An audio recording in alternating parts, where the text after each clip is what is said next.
এখন কেন জানি আগের মতো আর ফ্রি ফায়ার খেলতে মন চায় না। যে গেমটা একসময় একটানা 9 থেকে 10 ঘন্টা খেলতাম, আজ সেই গেমটাই 30 মিনিট খেলতেও ইচ্ছা করে না।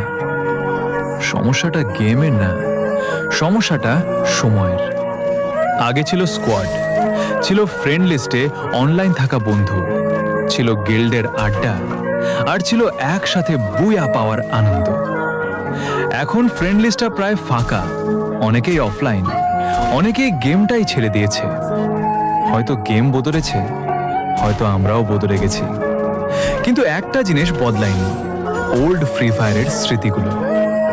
আজও লবিতে ঢুকলেই পুরনো দিনগুলোর কথা মনে পড়ে যায়। সত্যি বলতে গেমের প্রতি ভালোবাসা কমেনি, শুধু সেই মানুষগুলো আর নেই যাদের সাথে গেম খেলার জন্য ঘন্টার পর ঘন্টা অনলাইন থাকতাম। ওল্ড প্লেয়াররা, তোমাদেরও কি এখন আর আগের মতো গেম খেলতে মন চায় না? কমেন্ট বক্সে অবশ্যই জানিয়ে যেও।